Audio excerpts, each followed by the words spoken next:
À partir de cet après-midi, nous allons commencer une série d'enseignements sur le pardon des péchés et la repentance.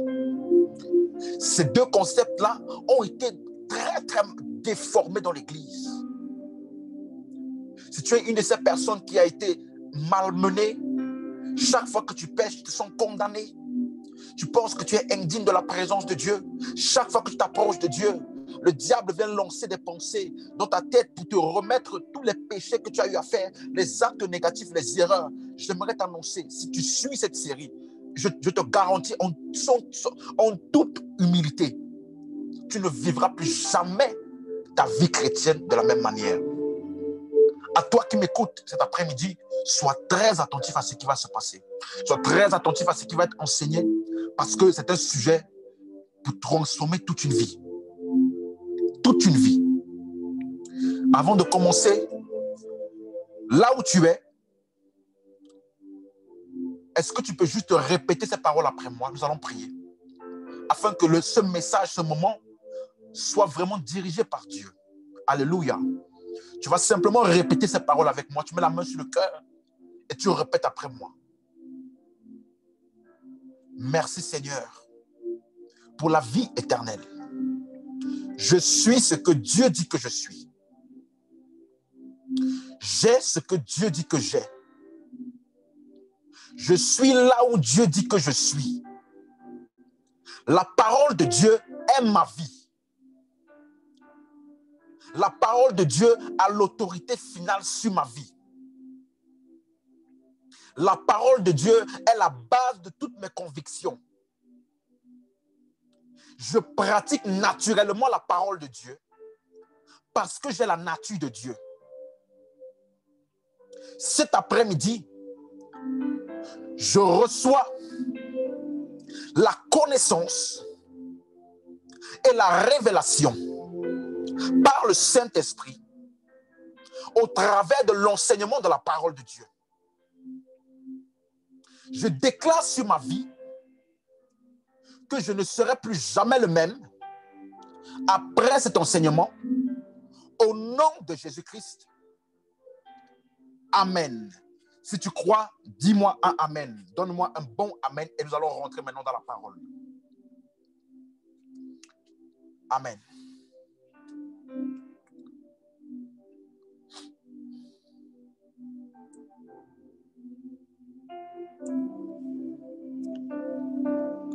Amen. Ok. Nous avons fini la semaine dernière une série d'enseignements sur le message des Écritures. Vous savez, le plus grand besoin de tout chrétien, suivez-moi très bien, le plus grand besoin de n'importe quel chrétien, je reprends, le plus grand besoin de n'importe quel chrétien, c'est celui qui a reçu Jésus-Christ dans son cœur. C'est celui qui a reçu le Seigneur dans son cœur.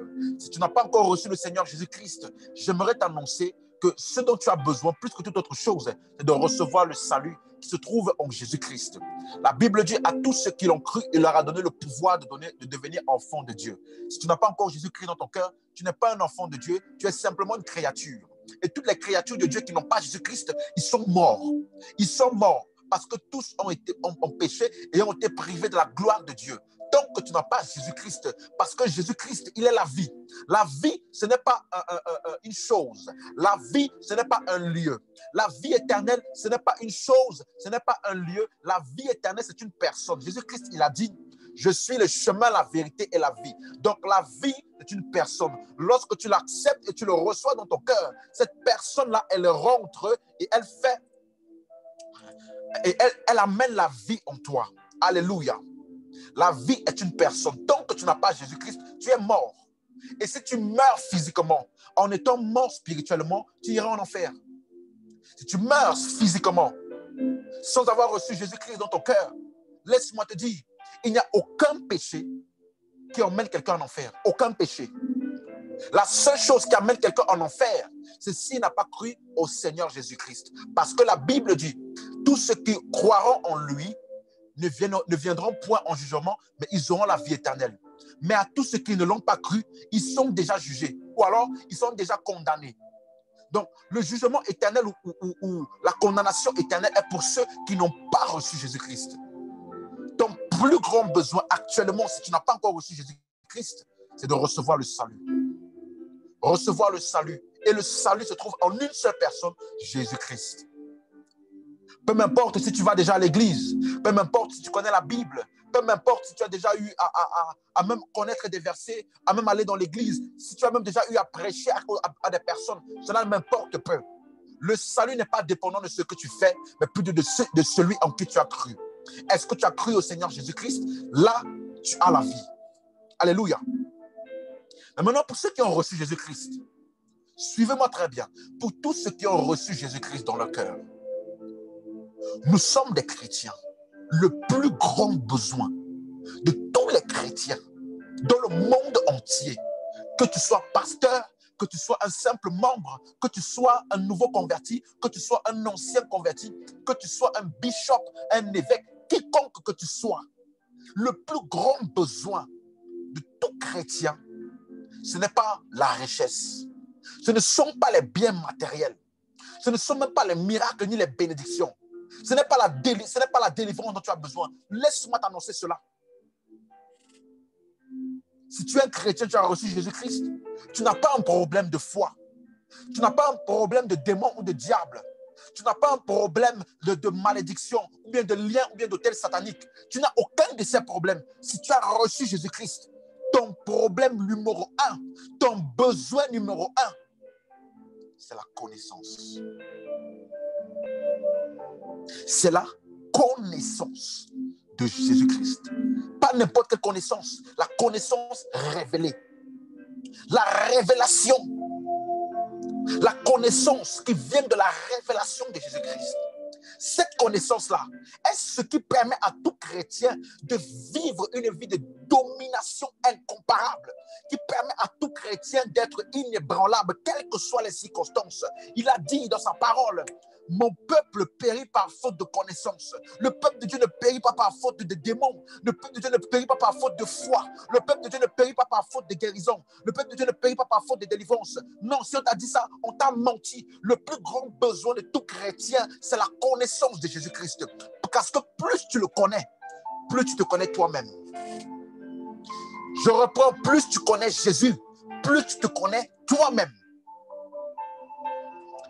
Voilà pourquoi les 6 dernières semaines, j'ai expliqué en profondeur, en 4 parties, le message des Écritures. Bien-aimés, en toute humilité, sans aucune prétention, si tu suis ces 4 parties attentivement, il est impossible que quelqu'un vienne encore te tromper. Il est impossible que quelqu'un vienne encore t'annoncer un autre évangile. Si tu suis ces 4 parties-là, c'est sur YouTube. Tu pourrais regarder n'importe quelle prédication ou n'importe quel message. En même pas 1 minute ou 2 minutes. Tu pourras dire clairement, celui-là, il ne prêche pas l'évangile. Celui-là, il prêche l'évangile. Parce que la Bible, elle a un seul message. Et si tu le comprends clairement, non seulement tu n'auras plus de grandes difficultés pour comprendre les Écritures. Les Écritures vont prendre tout leur sens pour toi. Beaucoup de chrétiens aujourd'hui, ils ont du mal avec la Bible parce qu'ils voient des contradictions. La Bible ne se contredit pas. C'est parce que tu ne comprends pas la Bible dans le message, à la lumière des Épîtres, à la lumière de la révélation. Parce que la Bible est composée de mystères. Elle est composée d'ombres, de types. Et elle est composée également de révélations. Et on utilise la révélation pour interpréter l'ombre. Mais si tu ne fais pas, si tu ne comprends pas ça, tu vas tomber dans les hérésies, les mauvaises compréhensions. Plusieurs aujourd'hui, et moi j'en faisais partie, pardon. J'ai été manipulé par des gens qui enseignent la parole de Dieu, mais mal interprétée. Et ça a amené plusieurs personnes dans l'hérésie. Si tu n'as pas la connaissance, tu es une proie facile. Tu es une proie facile. Mais lorsque tu as la connaissance, aïe, aïe, aïe, bien aimé, il y a des personnes que même le diable, avant de venir les attaquer, il réfléchit. Il réfléchit. Parce que le diable n'a de l'avantage dans la vie d'un chrétien que dans les domaines où ce chrétien-là est ignorant. Si tu constates les agissements bizarres dans ta vie, c'est l'ignorance. Ce n'est pas les démons ne sont pas forts. Le diable n'est pas fort. La Bible dit qu'il a été dépouillé. La seule arme du diable aujourd'hui, c'est la séduction et la tromperie. Te faire croire des choses qui ne sont pas vraies. Et quand tu crois à ces choses-là, alors tu deviens une victime. C'est pour cela que la connaissance de la vérité est ce qui affranchit. Alléluia. Est-ce que tu me suis? Je suis sur le point de parler de quelque chose que dans plusieurs églises, dans plusieurs personnes que j'ai vues même, qui ont pris ça comme un scandale. Mais laissez-moi vous dire, la Bible dit que la prédication de la croix est un scandale pour ceux qui périssent. Est un scandale. La prédication de l'évangile est un scandale.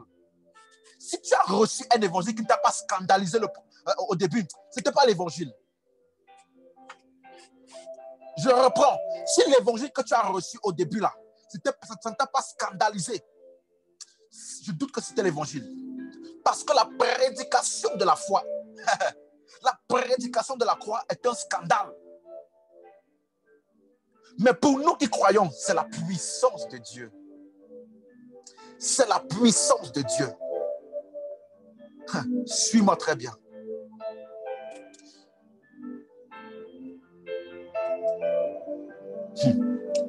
Dans le livre de Actes des Apôtres, chapitre 1, verset 3, aujourd'hui, notre thème, c'est ceux qui ont vu l'affiche qui a été mise. Notre thème, c'est quoi? C'est la repentance et le pardon des péchés. Aujourd'hui, je ne vais pas rentrer en profondeur, je vais juste introduire, ok? Parce que c'est bien d'avoir les bases avant de pouvoir monter. Si tu n'as pas les bases, les fondements, tu es fichu, ok? Donc, la Bible dit ceci, après qu'il eut souffert, on parle de Jésus. Après que Jésus eut souffert, il a paru vivant.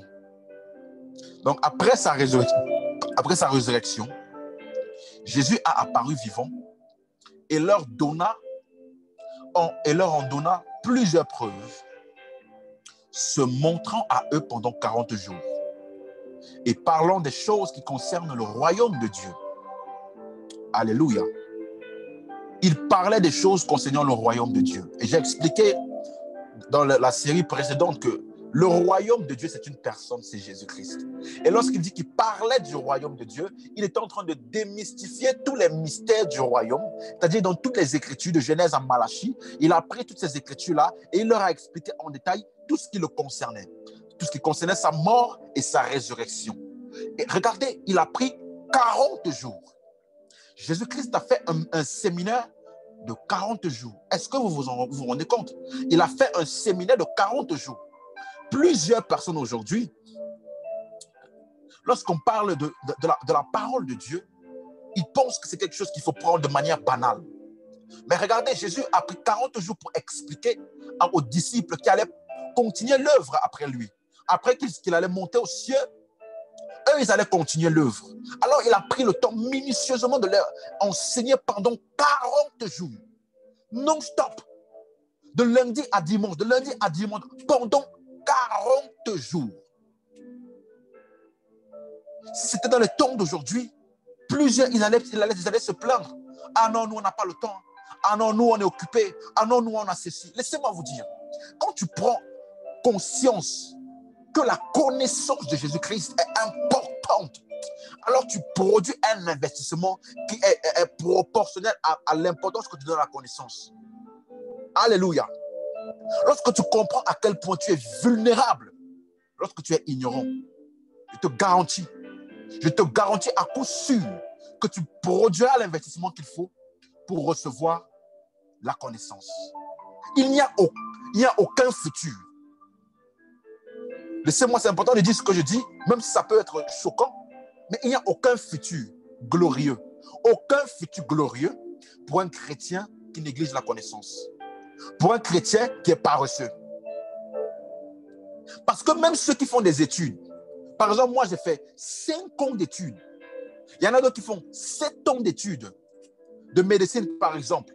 Ils vont faire des cours pendant 4 heures de temps, des fois. 4 heures de temps, 3 heures de temps, 2 heures de temps. Ils font ça pendant 7 ans.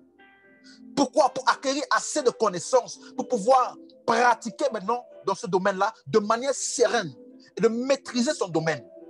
7 ans. Et pendant 7 ans, tous les jours, de lundi à vendredi, ils font des travaux pratiques. Ils écoutent des cours pendant 4 heures, 5 heures. Et même, ils payent très cher pour ça. Regardez à quel point simplement les choses terrestres, les choses temporaires, les choses qui passent,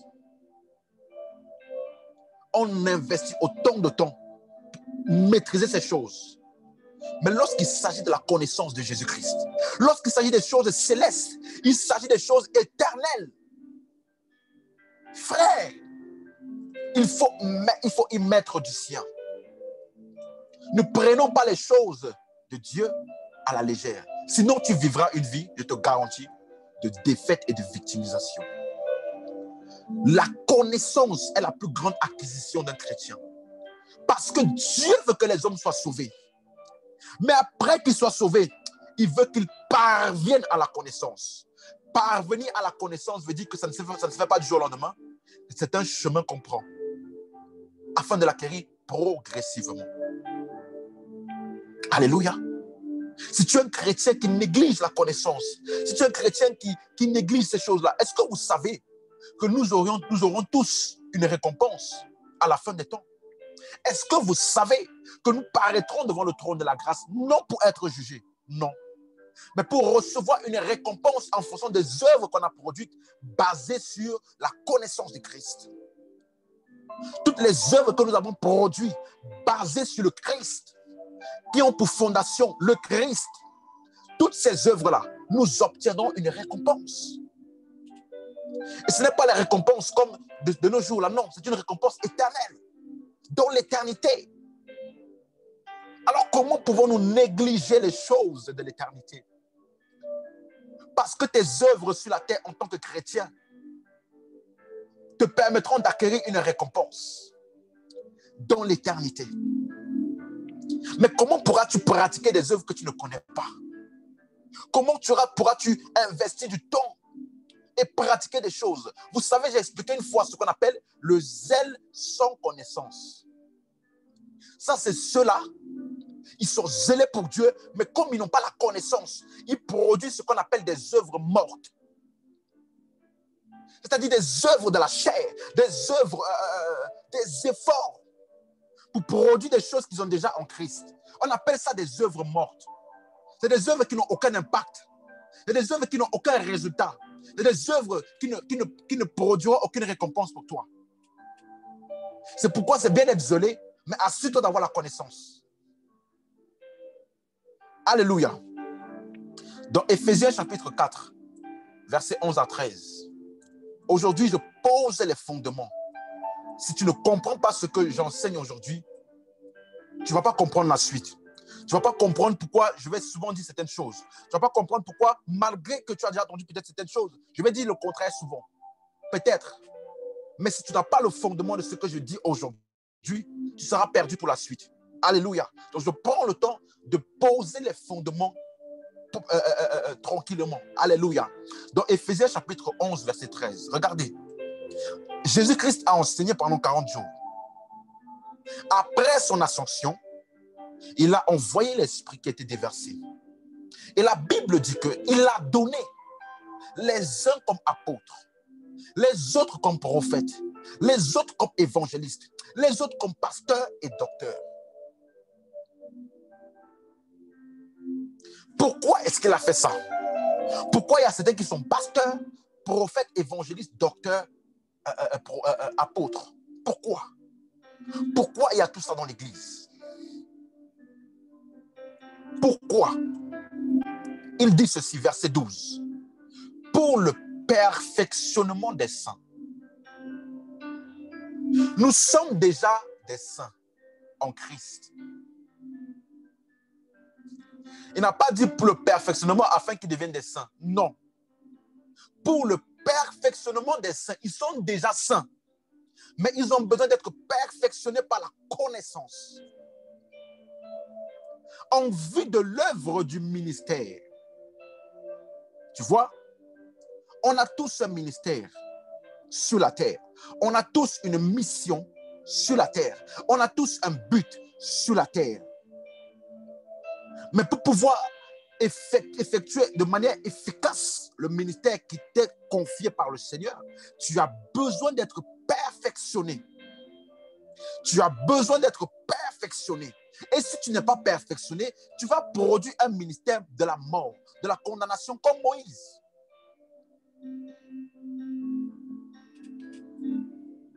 Et de nos jours, nous avons beaucoup de ce genre de ministère qui emmène la condamnation et la mort.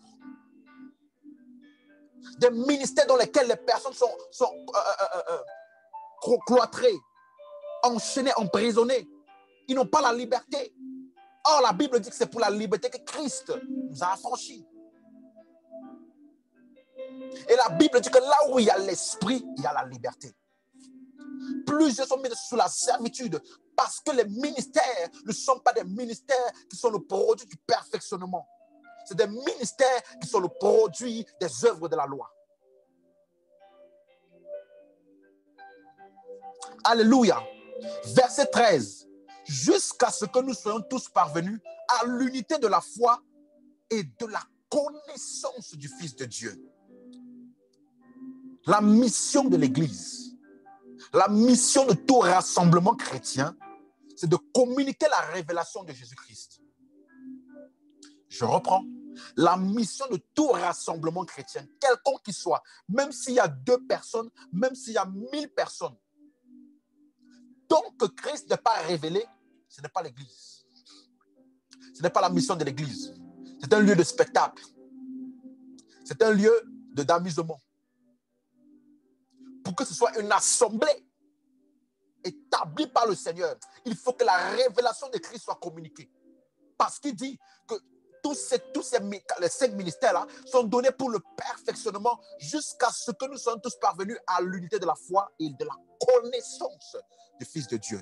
L'unité de la foi, c'est lorsque tous les enfants de Dieu, du monde entier, parviendront à la véritable connaissance de Jésus-Christ. Alléluia. À l'état d'homme fait, à la mesure de la stature parfaite de Christ. L'état d'homme fait, la mesure de la stature parfaite de Christ là. Ce n'est pas que tu auras un Christ supérieur en toi, non. Parce que Jésus-Christ est en toi et en moi. Mais, à quel point est-ce que tu le connais? Ta maturité spirituelle est mesurée par à quel point tu connais Christ. Et à quel point il est manifesté par toi. Donc, il a donné les uns comme apôtres, prophètes, évangélistes, pasteurs et docteurs pour le perfectionnement, jusqu'à ce que nous soyons tous parvenus à la connaissance du Fils de Dieu et jusqu'à ce que nous ayons la stature parfaite, la mesure de la stature parfaite. C'est-à-dire que Christ, tout ce qui est en Christ là, est manifesté en nous. Verset 14, afin que nous ne soyons plus des enfants. J'aimerais t'annoncer, tu dois détester l'enfantillage spirituel. Afin que nous ne soyons plus des enfants. Lorsque je parle d'un enfant, ne prends pas mal, parce que quelle est la caractéristique des enfants? Regarde, flottons et emportés par tout vent de doctrine, par la tromperie des hommes et par leurs ruses dans les moyens de séduction. Les enfants sont ceux-là. Ils sont emportés par tout vent de doctrine. Il écoute une prophétie, ici, oh, m'a prophétisé ça. L'autre là-bas m'a prophétisé ceci. Demain, ah non, finalement, je devais faire cela. Demain, il change d'avis. Il est emporté par tout vent de doctrine. Il ne sait pas, il n'a pas affermi dans la parole. Et lorsque tu es un enfant, tu es une proie facile pour les fausses doctrines. Regardez, il dit, emporté par tout vent de doctrine, par la tromperie des hommes. Ce n'est pas parce qu'un message semble bon à entendre. Ce n'est pas parce qu'un message semble agréable à l'oreille que c'est la parole de Dieu. Ce n'est même pas parce qu'un message est tiré des versets bibliques que c'est la parole de Dieu. Il faut faire attention. Si tu n'as pas la connaissance de Jésus-Christ, si tu n'es pas établi dans la révélation de Christ, tu es une proie facile. La mission de l'Église, c'est de communiquer la révélation de Jésus-Christ. Toute église là où tu es allé, et qu'à la fin des messages, tu t'es senti triste par rapport à toi-même. À la fin des messages, tu as eu en honneur l'homme de Dieu. Tu as vu l'homme de Dieu comme un homme spécial, excellent, un homme de Dieu. Waouh! Tout endroit où tu allais, à la fin du message, tu pensais que tu étais possédé, tu avais besoin de tous ces genres d'endroits-là. Écoute-moi, ce n'est pas l'église. Ce n'est pas l'église. Parce que l'église, à la fin du message, je t'annonce, à la fin du message, tu sais, lorsque l'évangile est prêché, tu sais ce que ça produit? La connaissance de Jésus. Tu commences à voir Jésus tel qu'il est. Et quand tu vois Jésus tel qu'il est, tu commences à te voir toi-même en lui. Si à la fin du message, tu vois plus toi-même, tu te vois toi-même tes propres péchés, tes propres choses, ce n'est pas l'évangile que tu as écouté. Si à la fin du message, tout ce que tu as dans ton cœur, l'honneur pour l'homme de Dieu qui est un homme spécial, ce n'est pas l'évangile que tu as écouté, c'est la tromperie des hommes. Le message de Jésus-Christ, lorsqu'il est annoncé, il communique la révélation de Jésus-Christ dans les cœurs. Alléluia. C'est pour cela que je dis que j'ai souvent pitié de ceux qui n'ont pas d'église. Ils disent, ah non, j'ai besoin de prier chez moi. Je n'ai pas besoin d'église, je prie seul chez moi. Et je n'ai pas besoin de vos histoires-là. Les églises m'ont trop déçu. Non. Il y a des faux, mais il y a des vrais. Il y a des faux, mais il y a également des vrais. Alléluia. Il y a des faux, mais il y a aussi des vrais. Et un chrétien qui est seul est un chrétien en danger. Parce que lorsque un loup veut détruire une bergerie, il cherche les brebis qui sont isolées des troupeaux. Il cherche les brebis qui sont isolées du troupeau. Si tu te comportes toi-même, alors tu ne pourras pas vivre une vie de succès. Parce qu'il a donné les uns comme apôtres, prophètes, évangélistes, pasteurs et docteurs. C'est pour le perfectionnement des saints. C'est pour que ta vie manifeste la perfection de Christ. Ce n'est pas pour te manipuler. Si tu es allé dans un endroit où on t'a manipulé, ce n'est pas grave. Mais sache qu'il y a de ceux-là qui ont le mandat de Dieu sur leur vie. Il y a de ceux-là qui ont reçu la révélation de Christ afin de pouvoir la communiquer. Regardez, lorsque l'apôtre Paul priait pour les églises, ça c'est une des choses que lorsque j'ai commencé à comprendre ça, ça a changé ma vie spirituelle complètement. Mais vraiment, du jour à la nuit. Regardez, Éphésiens chapitre 1, versets 15 à 21. Regardez la prière de l'apôtre Paul. Je ne vais pas donner tous les versets qu'il y a dans les épîtres. Je vais juste les communiquer. Pour ceux qui notent, vous allez noter, vous allez lire chez vous. Vous allez vous rendre compte qu'il ne prie que pour une seule chose. Il ne prie que pour une seule chose en priant pour l'Église. Il dit ceci, regardez. C'est pourquoi moi aussi, ayant entendu parler de votre foi au Seigneur Jésus et de votre charité pour tous les saints. Donc l'apôtre Paul, il écrit une lettre à une église qu'il avait commencée et qu'il avait bâtie et dont il avait laissé un de ses fils spirituels pour continuer à diriger cette église. Et il a envoyé une lettre pour dire ceci. Vous là, j'ai reçu de la part de vos dirigeants que vous avez une foi au Seigneur Jésus. Donc vous avez cru, vous avez le salut. Vous n'êtes pas de ceux-là qui cherchent des excuses lorsqu'il s'agit des choses de Dieu. Vous manifestez votre foi jour après jour. Vous croyez en la parole de Dieu. Vous n'êtes pas de ceux-là qui se laissent douter, troubler par ceci, par cela. Non, vous êtes ferme dans votre foi. Vous continuez de croire malgré les circonstances et les obstacles. Voilà une église. Voilà comment était cette église. Une église ferme en Christ. Parce que malgré les tribulations, il dit, j'ai entendu parler de votre foi. Donc même s'ils étaient persécutés, même s'ils passaient par des tribulations, l'église était combattue, mais le peuple de Dieu était toujours là. Ils se réunissaient toujours. Personne ne restait chez lui en disant « Ah non, moi j'ai peur » ou alors « Moi ces histoires d'église ». Non, ils étaient tous là. Il a entendu parler de leur foi. Et pas seulement de leur foi. Il dit « Et de votre charité » ou alors de l'amour pour tous les saints. Si vous lisez dans les livres des Apôtres, vous allez voir qu'il y a des églises où les gens vendaient les maisons pour amener de l'argent, le prix au pied des apôtres, afin que les apôtres puissent les distribuer à toute l'église, afin qu'aucun frère, aucune sœur ne manque. Il dit ici, j'ai entendu parler de votre amour pour tous les saints. C'est-à-dire que dans votre communauté, là, personne ne manque. S'il y a un frère qui est en manque, tout le monde se mobilise pour l'aider. Alléluia. Regardez une telle église. Mais l'apôtre Paul, il dit, verset 16, je ne cesse de rendre grâce pour vous. Oui. L'une des prières principales du Nouveau Testament, c'est l'action de grâce. Je ne cesse de rendre grâce pour vous, faisant mention dans mes prières. Faisant mention de vous dans mes prières, verset 17. Regardez le sujet de ces prières. Bien-aimés, sois très attentifs. Il dit, afin que le Dieu de notre Seigneur Jésus-Christ, le Père de gloire, vous donne un esprit de sagesse et de révélation dans sa connaissance. Il n'a pas prié pour qu'il soit plus riche. Il n'a pas prié pour qu'il soit plus béni. Il n'a pas prié pour que les sœurs qui sont célibataires puissent trouver le mari. Il n'a pas prié pour que les pauvres deviennent riches.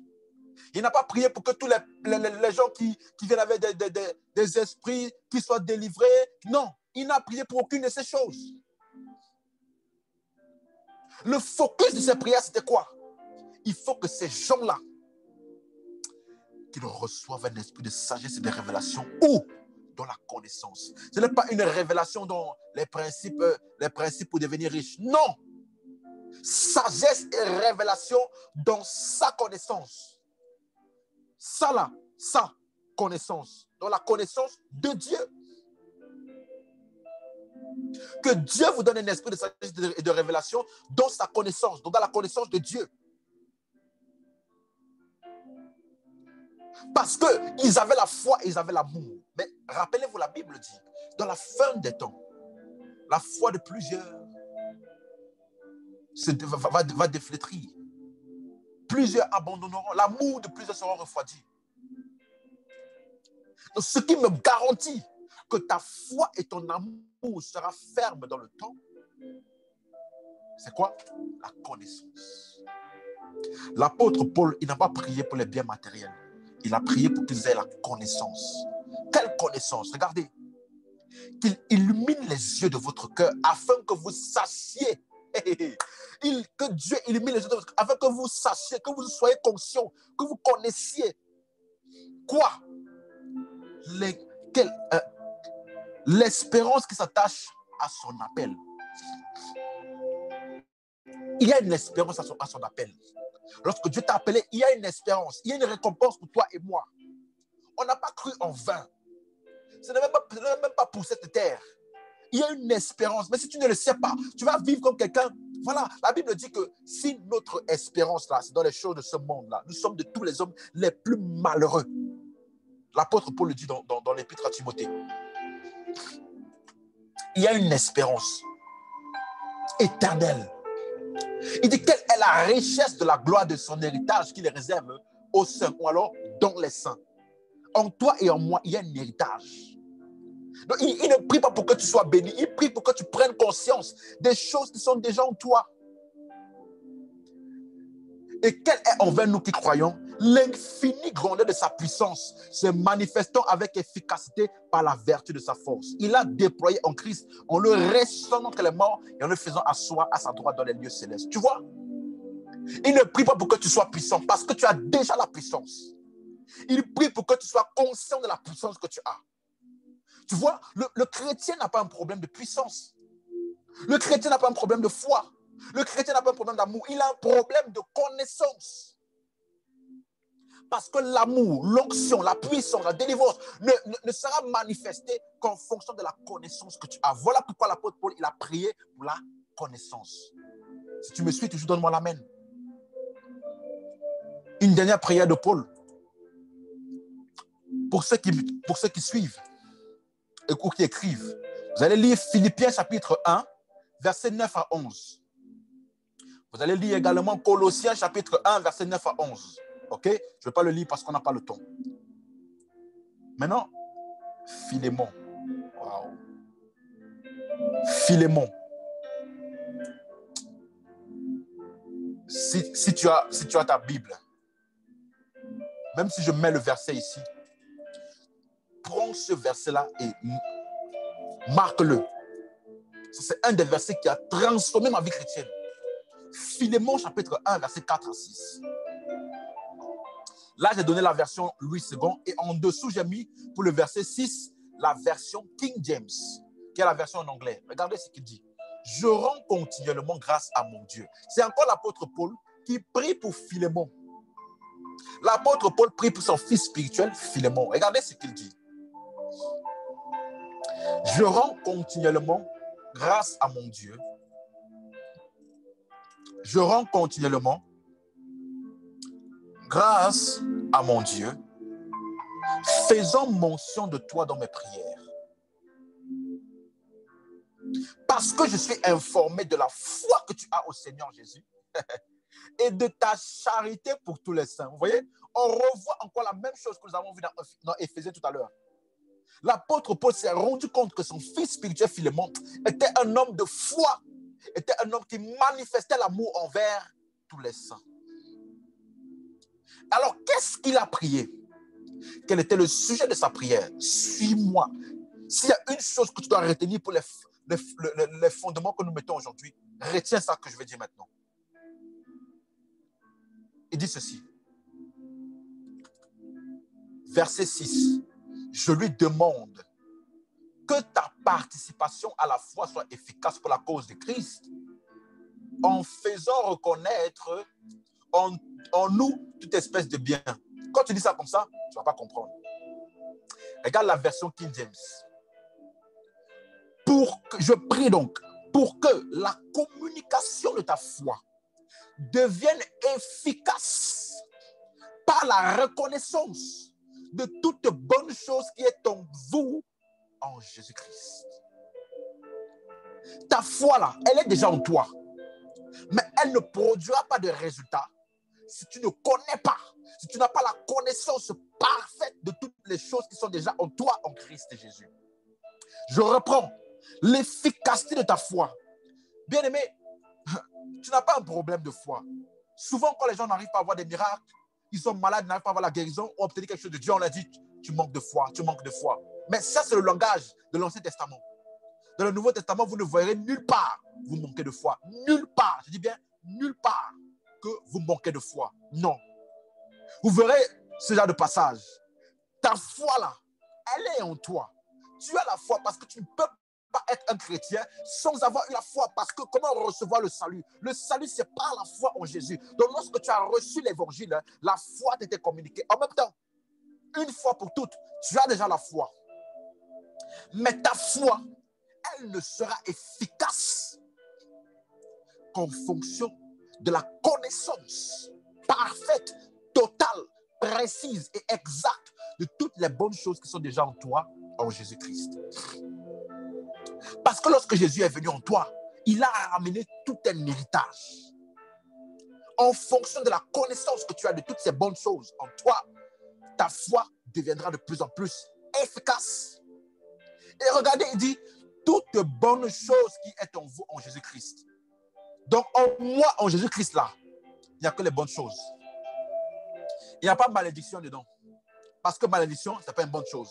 Il n'y a pas de lien. Il n'y a pas de hôtel satanique ou bien réclamation ou bien lien de sang ou je ne sais pas quoi. Ça là, ce n'est pas en moi. Parce qu'en Jésus-Christ, il n'y a que des bonnes choses. Et comme moi, je suis en Christ, je dois reconnaître toutes les bonnes choses qui sont en moi. Beaucoup de chrétiens aujourd'hui, ils reconnaissent les mauvaises choses. Par manque de connaissances. Et par manque de connaissances, ils reconnaissent des mauvaises choses qui sont dans leur vie pour rien. Et c'est pour ça qu'ils sont manipulés. Ah non, je reconnais que je suis enchaîné. Ah non, je reconnais que je suis possédé. Il y a des démons, j'ai besoin de délivrance, j'ai besoin d'être... Ça, c'est de l'ignorance. Ta foi efficace par la connaissance de toutes les bonnes choses qui sont en toi, en Jésus-Christ. Vous voyez? L'apôtre Paul, il a prié pour les Éphésiens, pour les Colossiens, pour les Philippiens, pour Philémon. Un seul sujet, qu'ils acquièrent la connaissance révélée. Alléluia. Est-ce qu'on me suit toujours?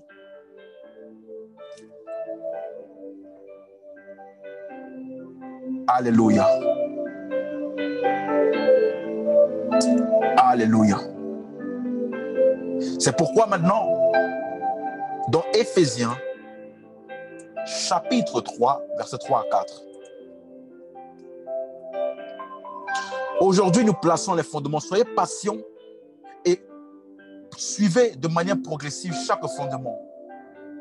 Suivez de manière progressive chaque fondement. Et dit ceci. Éphésiens chapitre 3, verset 3 à 4. C'est par révélation. C'est par révélation que j'ai eu connaissance du mystère sur lequel je viens d'écrire en peu de mots. En les lisant, je reprends, en les lisant, vous pouvez vous représenter l'intelligence que j'ai du mystère de Christ. Vous voyez? À l'époque, il n'y avait pas YouTube, vidéo ou tout ce qu'on a aujourd'hui. Donc, les seules manières de communiquer la révélation qu'ils avaient, c'était soit par la prédication, soit par les écrits. Et il dit que c'est en lisant. Au jour d'aujourd'hui, c'est en regardant, en lisant des livres, en écoutant des prédications, en faisant des études personnelles de la parole de Dieu, qu'on arrivera à saisir l'intelligence du mystère de Christ. Je reprends, il n'y a aucun futur pour un chrétien paresseux. Aucun futur. C'est pourquoi tu dois donner attention aux Écritures. Tu dois donner attention à la connaissance. Et la connaissance est révélée dans les Écritures. Ce n'est pas la connaissance par les expériences. Ah non, j'ai dormi dans mon songe, j'ai vu une rivière dans laquelle je me noyais. Après, une main m'a tiré et puis je suis sorti. Et puis quand je suis sorti comme ça, j'ai commencé à respirer. Ouh, là, ça veut dire que non, Dieu. Et j'aimerais vous annoncer que Dieu est le Dieu qui délivre de la noyade. Non. Non. La connaissance est celle qui est dans les Écritures. Dans les Écritures. Révélée dans les Écritures. Parce qu'elle a dit, en les lisant, en analysant, en étudiant les Écritures, on arrive à saisir la révélation. Parce que nous avons l'Esprit de Dieu. Amen. Donc, pour revenir à notre thème, lorsque Jésus, après sa résurrection, il a fait un séminaire de 40 jours. Et une des choses qu'il leur a enseigné, c'est dans les Écritures. Luc chapitre 24, verset 47. Là, nous rentrons maintenant dans le message. Je commence à rentrer dans le message. Luc chapitre 24, verset 44 à 47. Vous voyez? Donc, c'est important. Le sujet concernant le pardon des péchés là et la repentance, si tu n'as pas la bonne connaissance, tu te feras tromper. Écoute-moi, tu te feras tromper. Je reprends. Si tu n'as pas la bonne connaissance de ce sujet, tu te feras tromper. Regardez ce que Jésus a dit. Verset 44. Puis il leur dit, c'est là ce que je vous disais lorsque j'étais encore avec vous. Voilà ce que Jésus essayait de leur communiquer par les enseignements et par les paraboles. Il essayait de leur dire qu'il fallait que s'accomplisse tout ce qui était écrit de moi. Dans la loi de Moïse, dans les prophètes et dans les psaumes. Donc la loi de Moïse, les prophètes et les psaumes ne parlent pas de quelqu'un d'autre. Ils parlent d'une seule personne, de Jésus. Parce que Jésus a dit, il fallait que s'accomplisse ce qui est écrit de moi. Les psaumes, la loi de Moïse et les prophètes ne parlent pas de ta vie, ne parlent pas des richesses, ne parlent pas de comment devenir un homme à succès. Non. Ils ont un message. Ils parlent de Jésus-Christ. Verset 45. Et là, Jésus ouvrit l'esprit afin qu'ils comprennent les Écritures. Il a dit, tant que tu n'as pas l'esprit, tu peux lire la Bible comme tu veux. Tu ne recevras jamais la compréhension exacte des Écritures. Et sans la compréhension exacte des Écritures, tu tomberas en erreur, comme les disciples qui ont voulu faire tomber le feu pour consumer les gens parce qu'ils ont lu l'Ancien Testament sans la compréhension des Écritures. Alléluia. Et Jésus les a réprimandés. Vous ne savez pas de quel esprit vous êtes animés. Alléluia. Donc tu peux même servir le diable en pensant servir Dieu. Tu peux servir le diable en pensant servir Dieu par ignorance. C'est important de bien analyser les Écritures. Alléluia. Donc il dit ceci. Verset 46. Et il leur dit, ainsi il est écrit que le Christ souffrirait et qu'il ressusciterait des morts le troisième jour. et que la repentance et le pardon des péchés seraient prêchés. La repentance et le pardon des péchés seraient prêchés en son nom. Ce verset est complet. La repentance et le pardon des péchés ne seraient pas priés, ni confessés, ni je ne sais quoi d'autre, ni mis sous condition. La repentance et le pardon des péchés, ce n'est pas une prière, c'est un message. La repentance et le pardon des péchés, ce n'est pas une prière ni une confession, c'est un message parce qu'il doit être prêché. Et la repentance et le pardon des péchés doit être prêché au nom de Jésus. Non au nom de je ne sais qui, non au nom d'une condition, non au nom d'une confession ou d'une prière spéciale qu'il faut faire pour pouvoir... Non.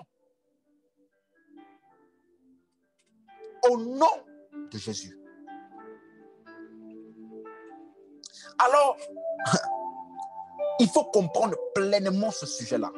Parce que c'est l'un des sujets qui fait la différence entre l'ancienne et la nouvelle alliance.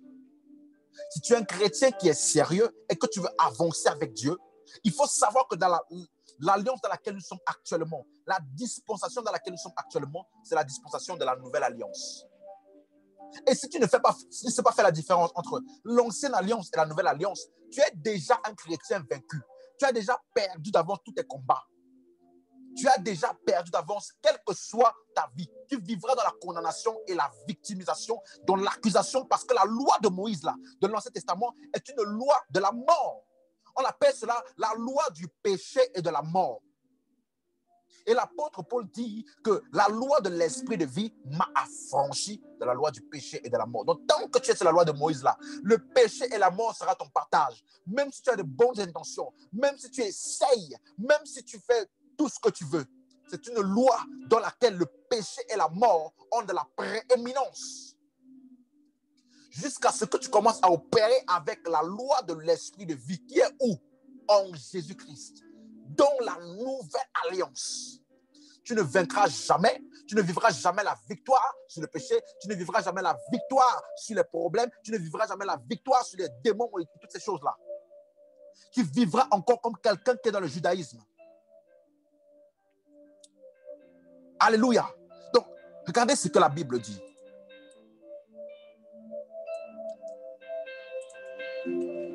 Hébreux chapitre 8, verset 10 à 12. Suis-moi attentivement. La différence entre l'ancienne et la nouvelle alliance.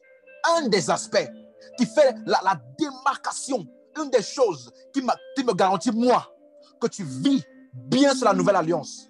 C'est cela. Regardez. Mais voici l'alliance que je ferai avec la maison d'Israël après ces jours-là.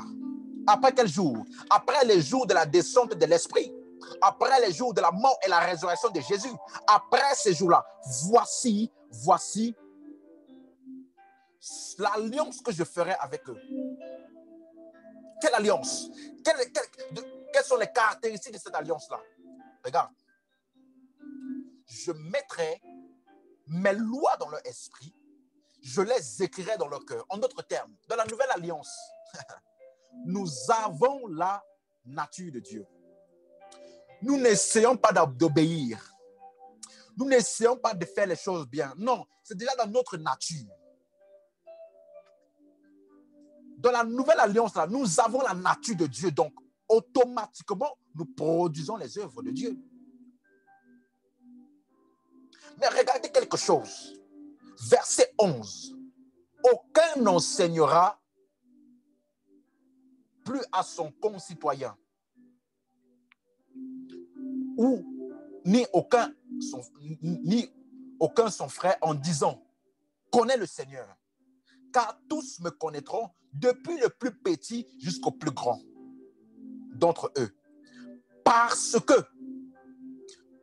donc pourquoi est-ce qu'ils connaîtront le Seigneur là? Parce que dans la nouvelle alliance là, les gens voudront connaître le Seigneur. Pourquoi? Parce que je pardonnerai leurs iniquités et je ne me souviendrai plus de leurs péchés.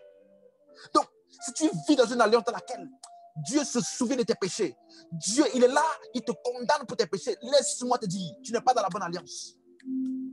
Parce qu'une des caractéristiques de la nouvelle alliance dans laquelle nous sommes, il dit, je pardonnerai leurs iniquités et je ne me souviendrai plus. Pourquoi est-ce que dans le verset 11, il dit, aucun n'enseignera plus à son concitoyen, ni aucun son frère en disant qu'on est le Seigneur?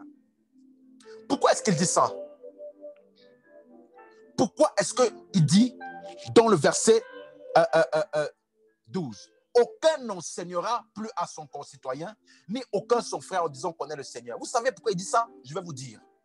Parce que dans la loi de Moïse, là, la loi de Moïse a présenté un Dieu colérique, un Dieu qui tue, un Dieu qui punit les personnes et qui envoie des calamités à chaque fois qu'il est en colère. Dans la loi de Moïse, dès que tu pêches, Dieu est soi-disant, parce que ce n'est pas Dieu. Nous allons voir ça par la suite. Mais soi-disant, la mentalité qu'ils avaient, c'est quoi? Chaque fois que je pêche, Dieu va me punir, il va me frapper. Chaque fois que les gens ont murmuré, il a ouvert la bouche de la terre et la bouche a englouti un certain nombre de personnes. Il a frappé Myriam par la lèpre. Voilà l'image qu'ils avaient de Dieu. Voilà pourquoi, même jusqu'aujourd'hui, dans l'Ancien Testament et même jusqu'aujourd'hui, beaucoup ne veulent pas connaître Dieu. Ils ne veulent pas. Parce qu'ils disent, quel est ce Dieu-là? Quand il est fâché, il punit les gens, il envoie des désastres naturels, il détruit des familles entières. Quel est ce Dieu-là? Et à ces gens de personnes-là, on leur disait, on était obligé de les exhorter. Venez connaître Dieu, venez connaître Dieu. Mais dans la nouvelle alliance, aïe, aïe, aïe, cette image de Dieu a été rectifiée. Dieu s'est présenté lui-même en son Fils. Il a dit, on m'a trop mal présenté. Je vais venir moi-même sur la terre en tant qu'humain pour me montrer à ce peuple-là afin qu'il sache quelle est ma vraie nature. Et une des natures de Dieu, c'est quoi? C'est le pardon des péchés. Il pardonne. Il n'est pas le Dieu qui te condamne. Il n'est pas le Dieu qui garde un cahier spécifique dans lequel il note toutes tes fautes, tous tes péchés. Regardez ce qu'il dit ici. Je pardonnerai leurs iniquités. Mais plus que pardonner là, je ne me souviendrai plus de leurs iniquités. Je ne me souviendrai plus. Ça veut dire que Dieu ne garde rien en mémoire, ni rien dans un cahier ou dans un livre de je ne sais où il y a tous tes péchés, tout ce que tu as fait de mal. Donc, si tu as reçu Jésus-Christ, la nouvelle alliance dans laquelle nous sommes là, c'est terriblement scandaleuse. C'est ça que je dis à quelqu'un. Si l'évangile que tu as reçu ne t'a pas choqué, je doute que c'était l'évangile. Parce que ça montre l'amour, comme quelqu'un disait, l'amour extravagant de Dieu. Dieu t'a tellement aimé que même au point où il a mis tout en place, afin que même tes propres péchés ne retombent pas sur toi. Donc si tu passes ton temps et ta vie chrétienne à venir confesser tes péchés, demander pardon, Dieu, il ne se souvient d'aucune de tes iniquités. Il faut que ça cogite. Cogite dessus. Il ne se souvient d'aucune. Aucun, ça veut dire aucun. Aucun, ça veut dire aucun. Alléluia. Donc, une des caractéristiques de la nouvelle alliance dans laquelle nous sommes là, il dit voilà l'alliance que je ferai avec eux. Dans l'alliance là, les gens voudront connaître Dieu. Parce que Dieu s'est vraiment révélé. Il n'est pas celui-là qui condamnait les gens. Il n'est pas celui-là qui envoyait des calamités. Ce n'était pas lui. Ce n'est pas lui. Alléluia. Et le péché, pour ceux qui veulent un peu plus de détails, il y a un autre verset qui dit exactement la même chose. Je ne vais pas revenir dessus. Il dit ceci, Hébreux chapitre 10, verset 16 à 18. Hébreux 10, verset 16 à 18. Ceux qui veulent, vous le notez, vous allez le lire plus tard. Ok, aujourd'hui, je place juste les fondements. Matthieu chapitre 1, verset 21. Le plus déplorable que je vois dans l'église aujourd'hui des fois, c'est que les chrétiens, ils connaissent beaucoup de choses. Ils connaissent beaucoup, mais quand je dis beaucoup de choses, ils connaissent beaucoup de choses, les chrétiens. Ils connaissent les mystères pour devenir riches. Ils connaissent comment trouver le mari. Ils suivent des pasteurs qui parlent des 27 principes pour le mariage, comment sortir des dettes. Ils connaissent beaucoup de choses. Ils connaissent prophétiser. Ils connaissent les mystères de la nuit. Vous priez à minuit, vous priez à 3 heures, vous priez à je ne sais pas combien d'heures là. Ils connaissent tout ça. Mais les chrétiens ne connaissent pas pourquoi Jésus est venu. Le plus grand drame que je vois de Jésus dans l'église. Les gens connaissent beaucoup de choses, sauf l'essentiel. Matthieu 21, verset 21. Vous allez comprendre pourquoi je dis ça. Matthieu 1, verset 21.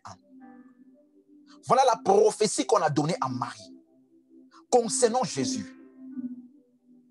Il dit, elle enfantera un fils. Elle enfantera un fils. Marie là, elle enfantera un fils. Et tu lui donneras le nom de Jésus. C'est l'ange qui parle à Joseph lorsque il a apparu à lui parce que Joseph voulait couper avec Marie. Il dit, la femme que tu as là, son enfant là, ce n'est pas un enfant qu'elle a eu par adultère. Non. Il dit, elle enfantera un fils.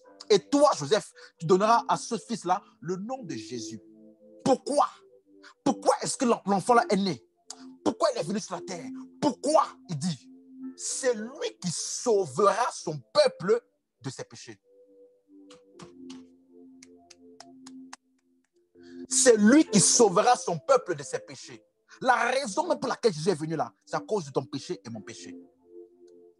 Donc si tu ne comprends pas le message là du salut de Jésus-Christ, frère, pourquoi tu es chrétien?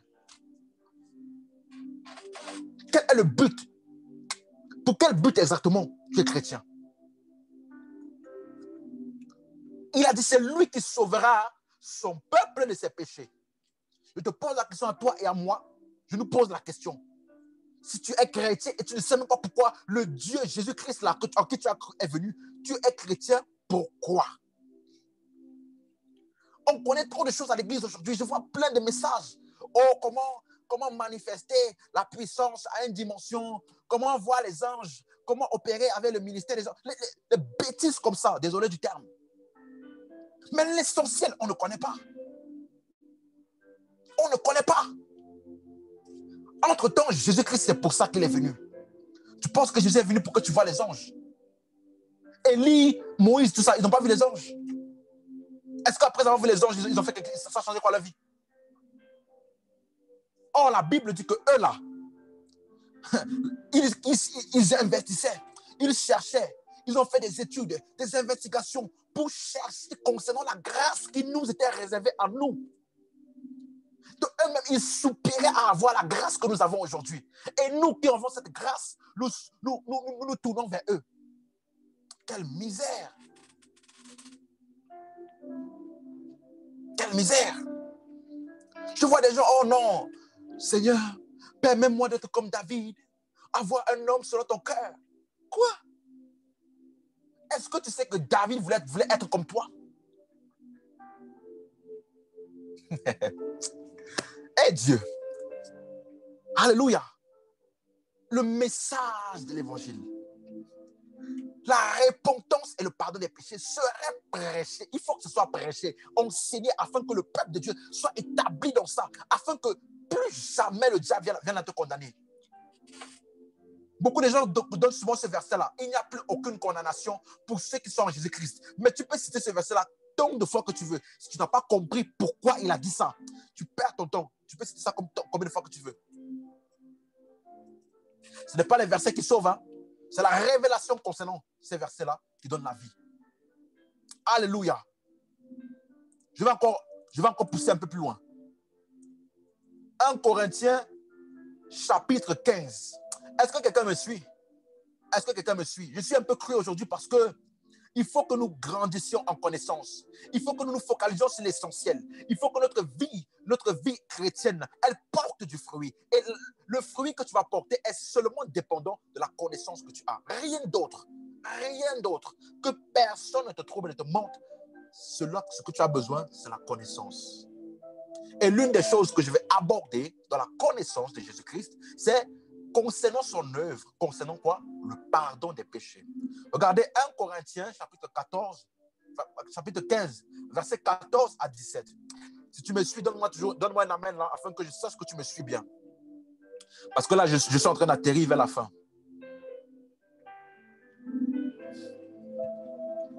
Est-ce qu'on me suit toujours? Alléluia. Alléluia. Alléluia. Ok, ok. 1 Corinthiens chapitre 15.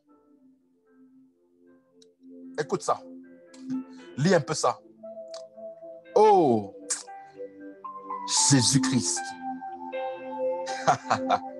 Si tu connais Jésus, tu n'auras plus jamais aucun manque dans ta vie. Je te le garantis, je suis la preuve vivante. Si tu connais Jésus-Christ, le manque sera une histoire passée pour toi. Alléluia. Regardez, 1 Corinthiens chapitre 15, verset 14 et verset 17. Pardon, verset 14. Regardez. Et si Christ n'est pas ressuscité, notre prédication est donc vaine. Et votre foi aussi est vaine. Je peux relire. Si Christ n'est pas ressuscité, si Christ là, il n'est pas ressuscité, non seulement la prédication est vaine, deuxièmement, ta foi est vaine. Tu as cru en vain. Toute prédication qui n'est pas basée ou fondée sur la mort et la résurrection de Jésus-Christ est une prédication vaine. Ce n'est pas moi qui dis, c'est la Bible. Si ta prédication que tu as écoutée, si même la prédication que tu as écoutée pour recevoir le salut ne te parlait pas de la mort et de la résurrection, surtout de la résurrection de Jésus-Christ, tu as cru en vain.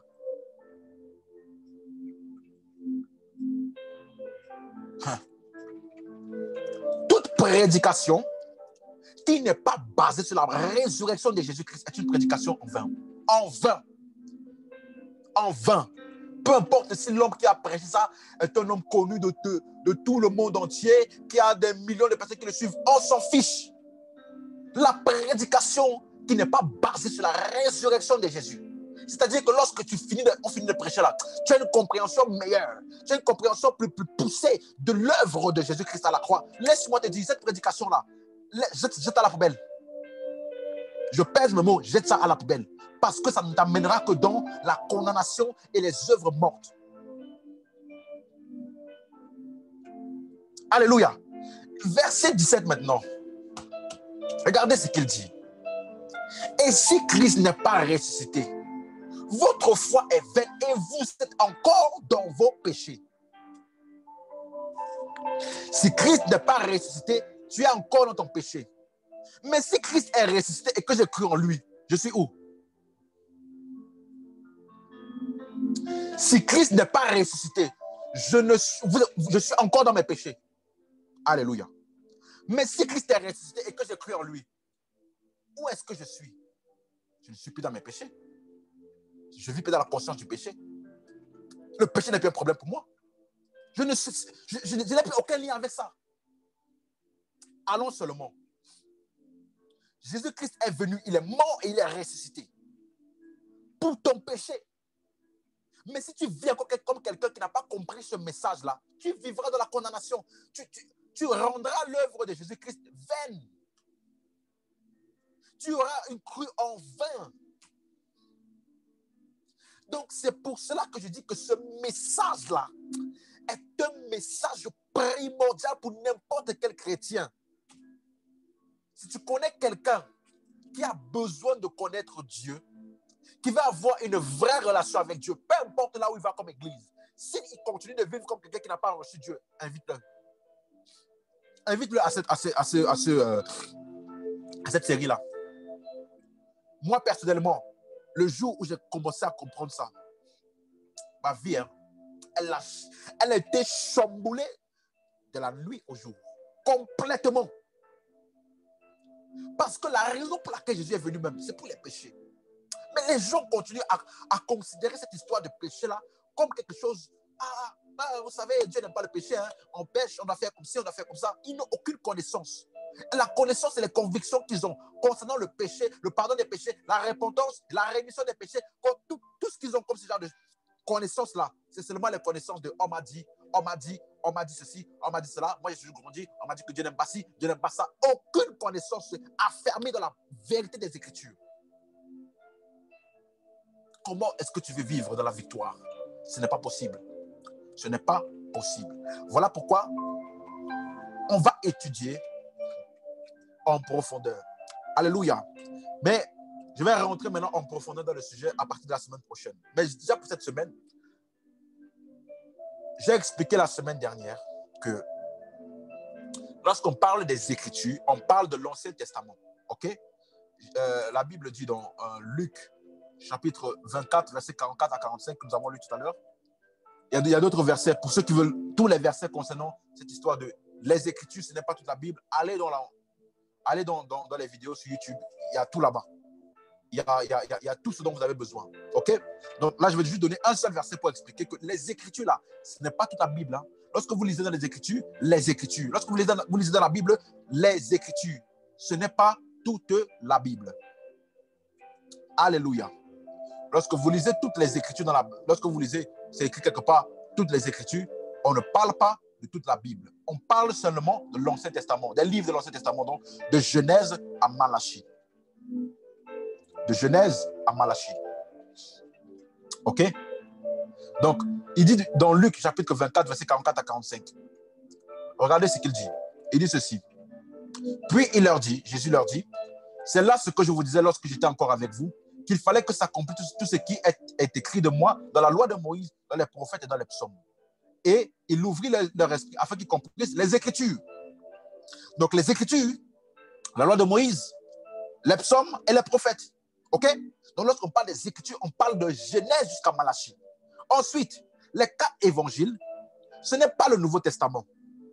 Les 4 évangiles, ce n'est pas le Nouveau Testament. Et nous avons donné comme verset Galates chapitre 4. Galates chapitre 4, verset 4. Et ensuite, Matthieu 26, 28. Je vais vite parce que c'est des choses que nous avons déjà vues pour ceux qui étaient là. Il dit ceci. Mais lorsque les temps ont été accomplis, Dieu a envoyé son Fils, né d'une femme et né sous la loi. Donc Jésus-Christ est né sous la loi. Donc même le temps de Jésus-Christ sur la terre était le temps sous la loi.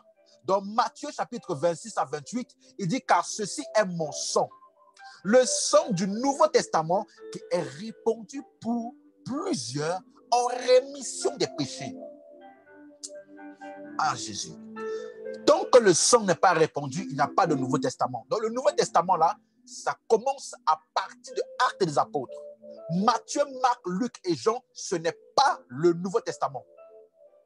Matthieu, Marc, Luc et Jean, ce n'est pas le Nouveau Testament. C'est une extension de l'Ancien Testament, mais dans lequel Jésus-Christ révèle certaines choses et de manière transitionnelle et progressive, il nous amène dans certaines vérités du Nouveau Testament.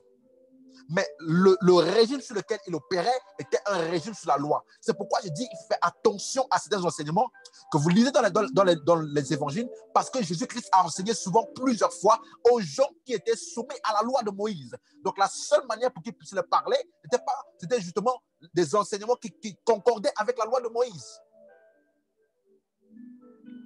Est-ce qu'on me suit toujours? Donc Matthieu, Marc, Luc et Jean, ce n'est pas le Nouveau Testament. Et il dit, le sang du Nouveau Testament qui est répandu pour plusieurs en rémission des péchés.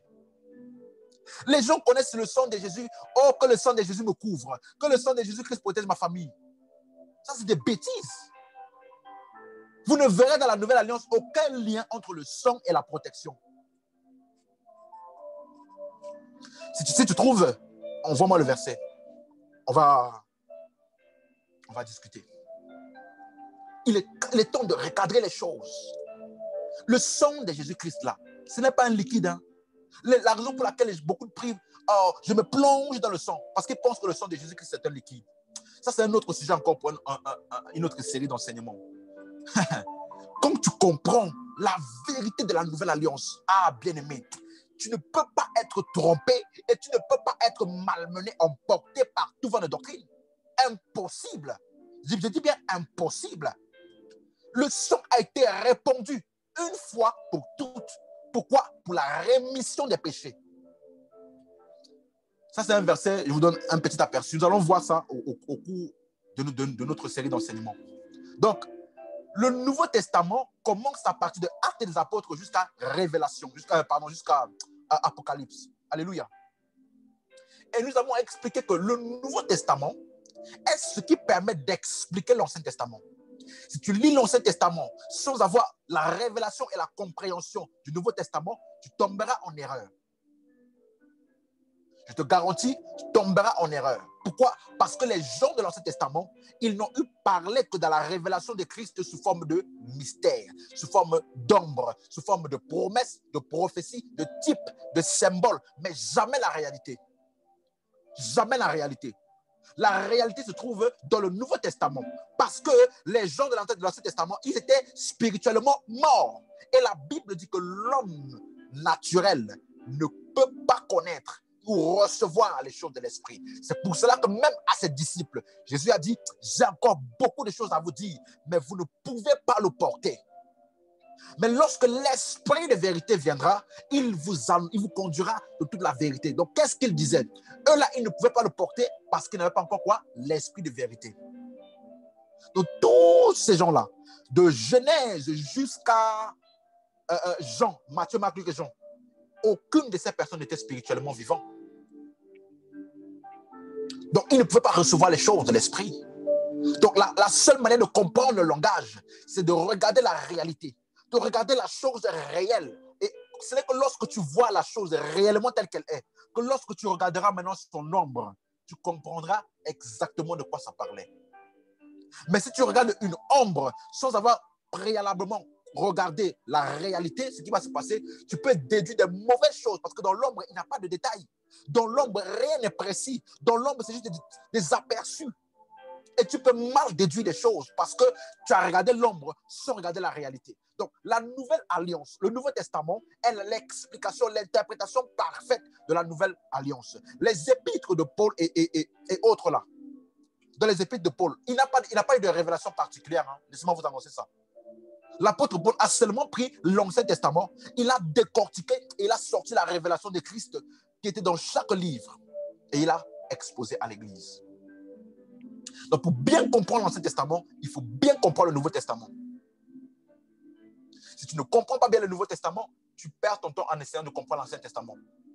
Voilà pourquoi un exemple que j'ai donné. Dans l'Ancien Testament, ils étaient spirituellement morts. Ils ne pouvaient pas dire Jésus. Ils ne pouvaient pas le dire. Ils ne pouvaient pas.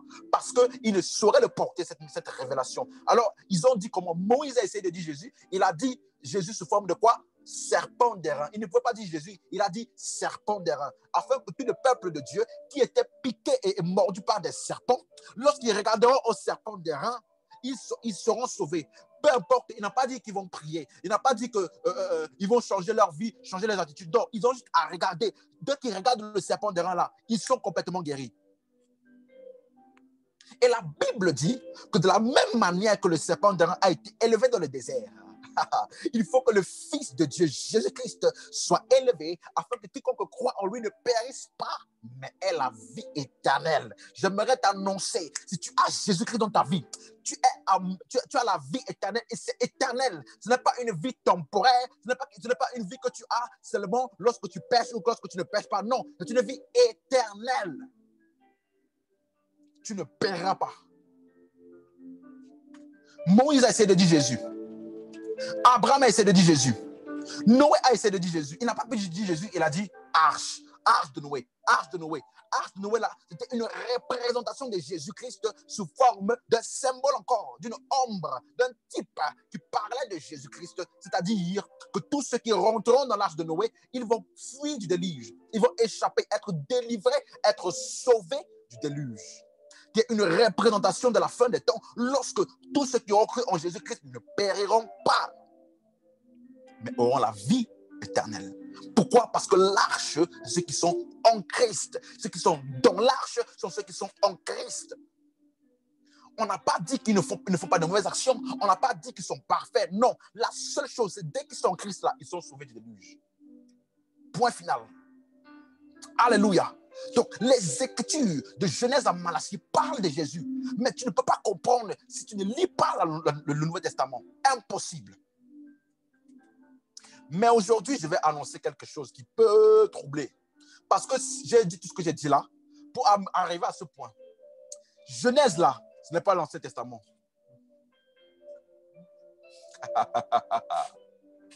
C'est important de comprendre ça parce que vous allez voir que l'histoire de pardon des péchés là, dans Genèse, sous la loi, dans les évangiles et dans les épîtres, c'est complètement différent. Donc, si tu ne comprends pas les différentes dispensations, tu vas être perdu dans la Bible. C'est pour ça que je dis qu'il faut comprendre les Écritures à la lumière de Christ. Le livre de Genèse, là, ce n'est pas le Nouveau Testament. Je peux vous prouver. Pardon, le livre de Genèse, là, ce n'est pas l'Ancien Testament. On parle dans les Écritures. Hébreux chapitre 8, versets 8 à 9. Est-ce que quelqu'un me suit? Je suis en train de finir. Hein? Je suis en train de finir. Hébreux chapitre 8. On finit juste ça et puis c'est bon. Hébreux chapitre 8. Versets 8 à 9. Hébreux chapitre 8, versets 8 à 9. Il dit, car c'est avec l'expression d'un blâme que le Seigneur a dit à Israël. Dans la suite, j'expliquerai ce verset-là qui dit, c'est avec l'expression d'un blâme. L'expression d'un blâme que le Seigneur dit à Israël. Donc, au temps de la loi, là, c'est le temps du blâme. Bref, on expliquera ça plus tard. Il dit, voici, les jours viennent, dit le Seigneur,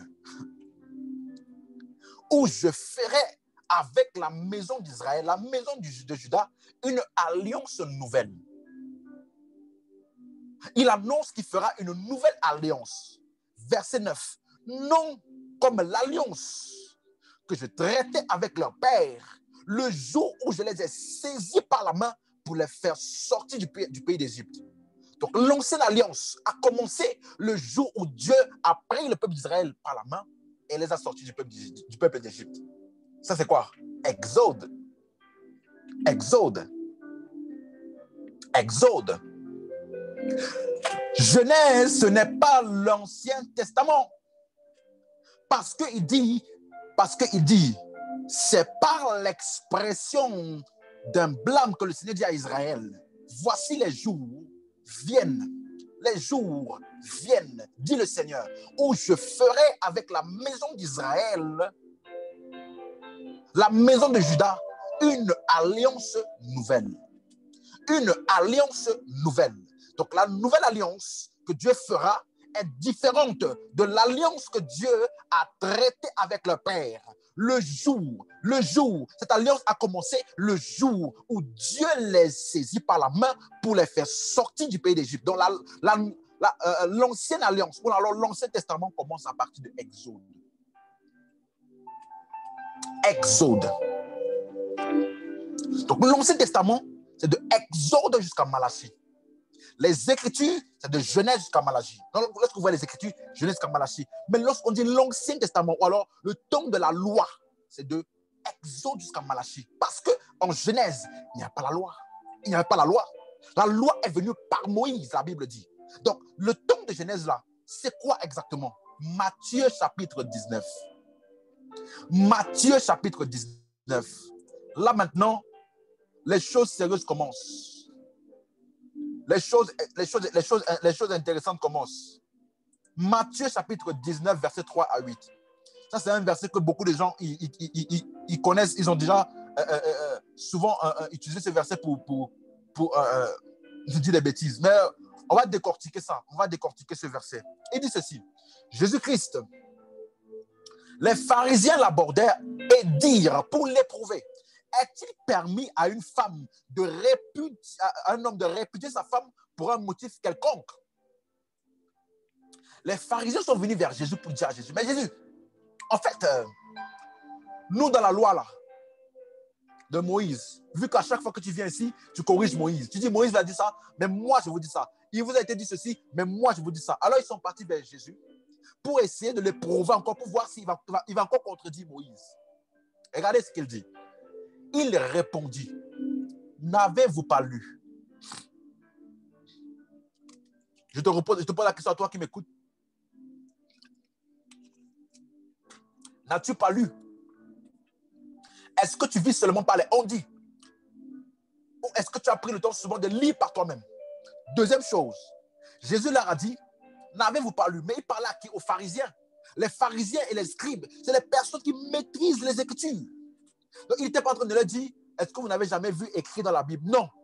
Il était en train de parler, est-ce que quand vous avez lu ça, vous avez compris ce que cela disait? N'avez-vous pas lu? J'aimerais dire à quelqu'un, tant que tu lis la Bible et que tu n'as pas vu Jésus-Christ, qui est le message de la Bible, tu n'as pas lu. Tant que tu lis la Bible, tu peux lire même 40 versets par jour, 80 chapitres par jour, peu importe. Tant que tu n'as pas vu la révélation de Jésus-Christ, qui est l'explication parfaite et l'interprétation parfaite des Écritures là, tu n'as pas lu. Parce que Jésus leur a dit ici, n'avez-vous pas lu? Mais il savait très bien que c'est des personnes qui maîtrisaient les Écritures. N'avez-vous pas lu? Il n'a pas dit, n'avez-vous pas vu écrit dans les Écritures? Non, n'avez-vous pas lu? Donc, lis-la. Lire. Pour que ça s'appelle lire, il faut que tu aies lu et vu et compris le Christ derrière chaque écriture. Tant que tu n'as pas fait ça, tu n'as pas lu. La Bible, ce n'est pas la parole de Dieu. J'ai expliqué ça la semaine dernière et ça peut choquer quelqu'un. La Bible, là, ce n'est pas la parole de Dieu. Il ne faut pas qu'on vous trompe. La Bible, ce n'est pas la parole de Dieu. Parce que dans la Bible, il y a non seulement des brigands qui ont parlé dedans, des voleurs qui ont parlé dedans, des prostituées qui ont parlé dans la Bible. Satan a parlé dans la Bible. Les démons ont parlé dans la Bible. Il y a tout dedans. Les hommes ont rajouté leur propre impression dans la Bible. Et deuxièmement, la parole de Dieu là, ce n'est pas papier et encre. Hein? Non, la parole de Dieu, c'est une personne. La parole de Dieu, c'est une personne. Donc, tant que tu lis la Bible et que tu ne rencontres pas la personne dans ce que tu as lu, tu n'as rien lu. N'avez-vous pas lu? Tant que tu lis la Bible et que tu ne rencontres pas la personne qui est la parole de Dieu dans ce que tu as lu, alors tu n'as rien lu. Donc, Jésus leur dit, n'avez-vous pas lu? N'avez-vous pas lu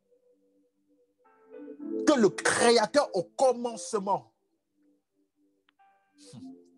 fit l'homme et la femme et il dit, c'est pourquoi l'homme quittera son père et sa mère et s'attachera à sa femme. Les deux deviendront une seule chair. Ils ne sont plus deux, mais ils sont une seule chair. Que l'homme ne sépare pas ce que Dieu a joint. Il dit ça. Moïse vous a dit des choses. Mais au commencement, ce n'était pas ainsi. Jésus-Christ a cité ici Genèse chapitre 2, verset 24. Lorsque Dieu a formé Ève. Verset 7. Pour toutes les personnes là, qui cherchent souvent prennent des versets dans la loi, dans l'Ancien Testament, en désordre là, sans rien comprendre, sans avoir la compréhension du message des Écritures. Ce verset-là, ce que je vais lire maintenant, c'est pour vous. Pourquoi donc, lui dirait-il, Moïse a-t-il prescrit de donner à la femme une lettre de divorce et de la répudier? Pourquoi Moïse a fait ça dans la loi? Pourquoi Moïse dans la loi a contredit Dieu? Pourquoi? Si vraiment la loi là était de Dieu, c'est ça que les pharisiens étaient en train de dire, hein, si vraiment la loi là était de Dieu, si vraiment la loi là venait de Dieu, et que toi tu nous dis le contraire là, pourquoi Moïse a fait ça? Pourquoi Moïse a contredit volontairement Dieu et nous a donné une loi qui n'est pas pour nous? Pourquoi Moïse nous a donné des choses qui ne sont pas en accord avec la nature de Dieu? Pourquoi Moïse a fait ça? Pourquoi je lis dans la Bible souvent, dans l'Ancien Testament, dans la loi de Moïse, de Exode à Malachie, je lis des choses qui sont contradictoires concernant la vraie nature de Dieu et que dans les épîtres, je vois le contraire. Pourquoi? Pourquoi dans la loi de Moïse, il y a autant de contradictions par rapport à la nouvelle alliance? Pourquoi? Voilà la réponse. Hein? Il leur répondit. C'est à cause de la dureté de votre cœur que Moïse a permis de répudier vos femmes. Mais au commencement, il n'en était pas ainsi. Moïse vous a présenté le vrai Dieu, vous avez refusé. Votre cœur s'est endurci concernant l'évangile, la vraie nature de Dieu. Moïse vous a présenté ça et vous avez endurci votre cœur, vous avez dit vous ne voulez pas.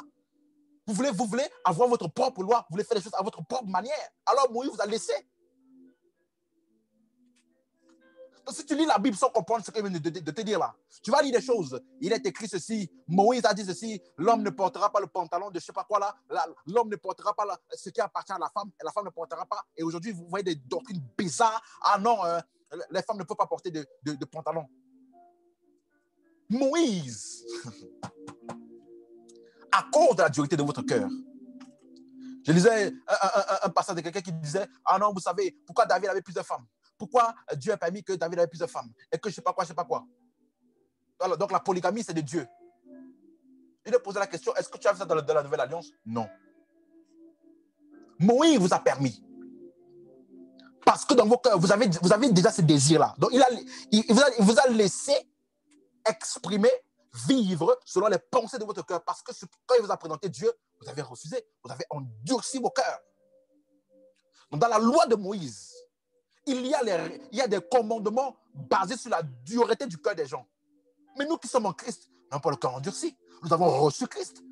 Comment tu peux vivre en Christ et t'appuyer sur la dureté du cœur, sur les commandements de la dureté du cœur?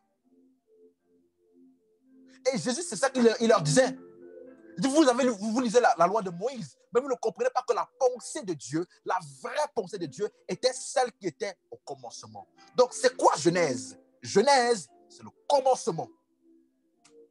Genèse, ce n'est pas l'Ancien Testament, c'est le commencement. Et dans Genèse, il y a la pensée initiale de Dieu pour toute chose.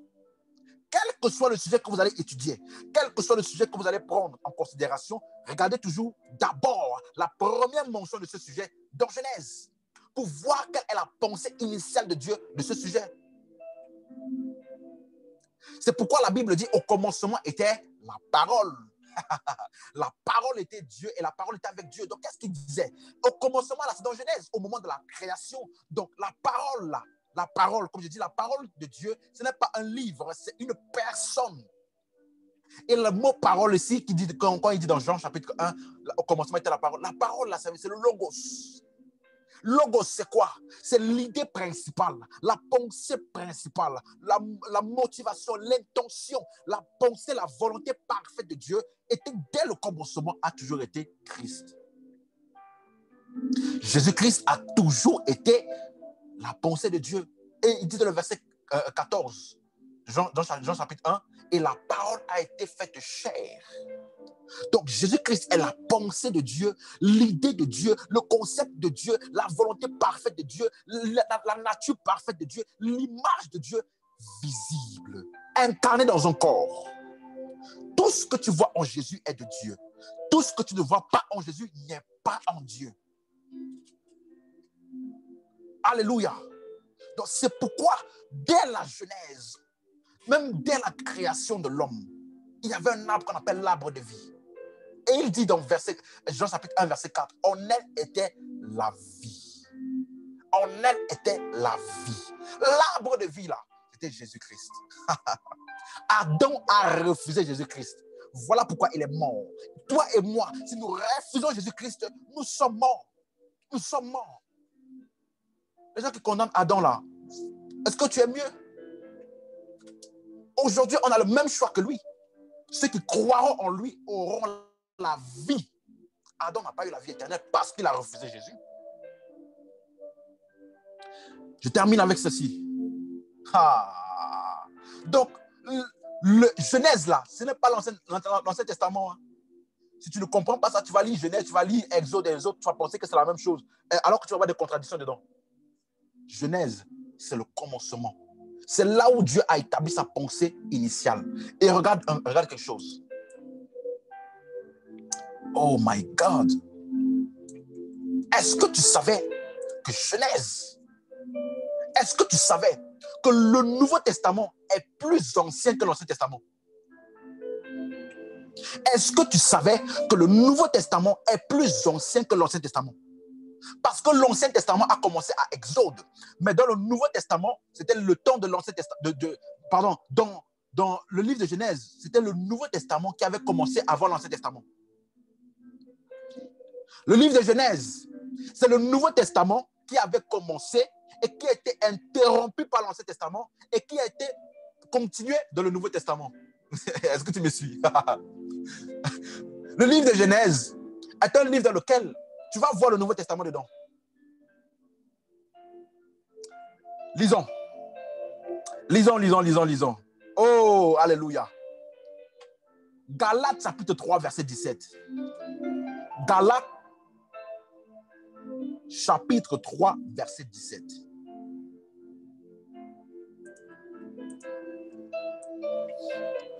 Galates chapitre 3, verset 17.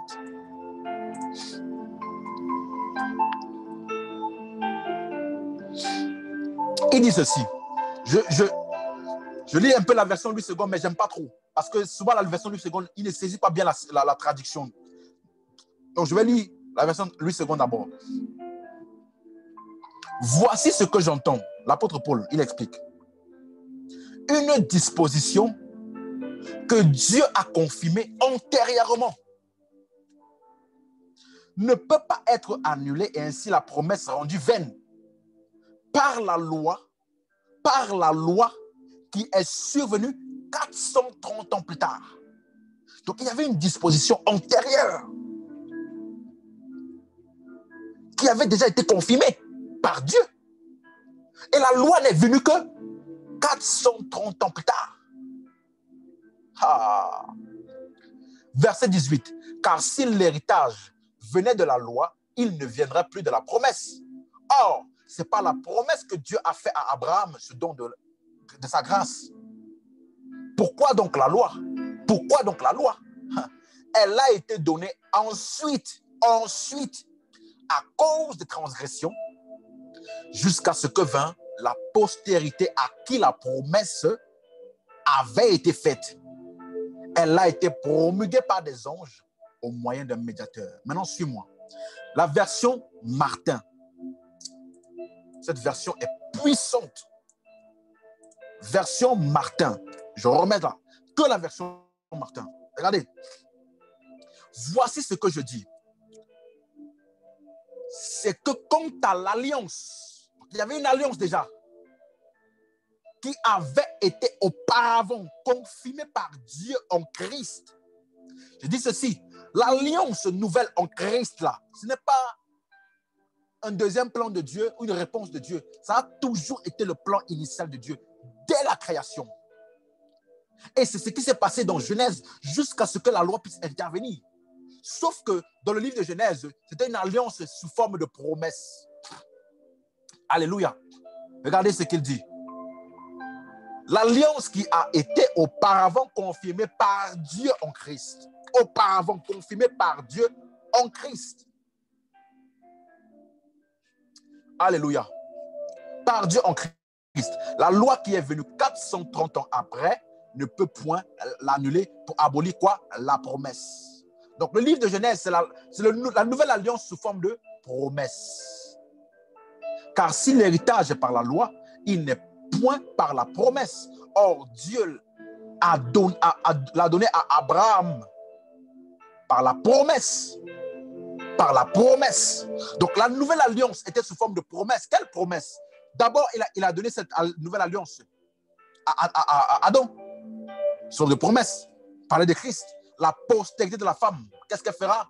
Elle écrasera la tête du serpent. Lorsque Abraham est arrivé, il a encore étendu la promesse. Il a dit, en toi, en ta postérité, toutes les nations de la terre seraient bénies. Donc, le péché d'Adam là, Dieu avait déjà annoncé à tous cela que ne vous inquiétez pas. Il y a une postérité qui arrive, qui va jouir de la bénédiction. Et si vous croyez en cette promesse-là, vous serez part. Vous aurez part à cela. Voilà pourquoi Abraham a été déclaré juste. Est-ce qu'Abraham ne faisait pas de péché? Si. Genèse est le Nouveau Testament qui a commencé avant l'Ancien Testament, qui a été interrompu par la loi et qui a été accompli dans la Nouvelle Alliance par Jésus-Christ. La promesse de la Nouvelle Alliance était Christ sous forme de promesse, qui est accomplie maintenant dans la Nouvelle Alliance dans laquelle nous sommes, sous forme d'accomplissement, de réalité. Alléluia. Donc, Genèse est le Nouveau Testament, mais sous forme de promesse. Et j'ai dit que Pourquoi donc la loi? La loi a été donnée à cause des transgressions. Quelles transgressions? Parce que les transgressions, ce n'est pas les péchés. Hein. La transgression, selon le langage biblique, c'est les personnes qui ont rejeté le Christ. Ils ont rejeté la parole de Dieu qui est Christ. Alors, à cause de cela, Moïse leur a donné les désirs de leur cœur, sous forme de loi. Alléluia. Et donc, ils ont voulu interagir avec Dieu par un médiateur. Ils ont rejeté la proposition de Dieu. Ils ont voulu interagir avec Dieu par cela. Donc voilà. Donc je finis en disant ceci, que pour étudier donc le pardon des péchés, suis-moi très bien, on va faire une application de la série précédente que nous avons eu à voir sur. Donc là, je viens de finir cette série-là. Genèse, qui est avant la loi, pendant la loi, les 4 évangiles, les actes des apôtres et les épîtres. Nous allons étudier le pardon des péchés dans ces 1, 2, 3, 4, 5 dispensations. Et vous allez voir par vous-même que le sujet du pardon des péchés là est très controversé parce qu'il est mal compris, mal enseigné. Si tu ne comprends pas la Bible, tu vas terminer avec des idées erronées concernant le salut, concernant le péché, concernant tout ce que Jésus-Christ a accompli à la croix. Parce que laissez-moi vous dire, si tu vis encore comme quelqu'un qui n'a pas compris la croix, laisse-moi te dire, la croix de Jésus-Christ là, ça a tout changé. Ça a tout, complètement tout changé. Absolument tout. Alléluia. Donc, il faut vraiment comprendre selon la dispensation dans laquelle nous sommes actuellement. Amen. Alléluia. Merci Seigneur pour ta parole. Je prie maintenant au nom puissant de Jésus-Christ. Si tu m'écoutes, je déclare et je décrète sur ta vie. Quelles que soient les grippes de condamnation, quelles que soient les grippes de condamnation et d'accusation que tu vivais jusqu'à maintenant, quelles que soient les choses qui t'accusaient dans ta pensée, quels que soient les traits enflammés du malheur qu'il avait lancé sous forme d'accusation, de condamnation dans ton cœur, dans tes pensées, au nom puissant de Jésus-Christ, que tous ces traits-là soient effacés au nom puissant de Jésus-Christ. Au nom de Jésus-Christ, je déclare la bénédiction sur ta vie, je déclare l'abondance sur ta vie, je déclare la liberté, je déclare l'affranchissement, je déclare la vie abondante au nom puissant de Jésus-Christ. Sois béni et que la révélation de Jésus-Christ, qu'elle croisse dans ton cœur afin que tu expérimentes la stature parfaite de Christ.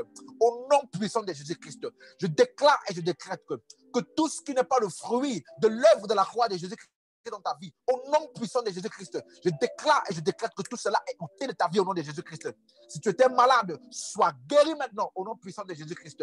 Si tu avais un problème financier, tu avais besoin d'un miracle urgent, au nom de Jésus-Christ, reçois ce miracle-là, au nom de Jésus. Reçois ce miracle au nom de Jésus-Christ de Nazareth.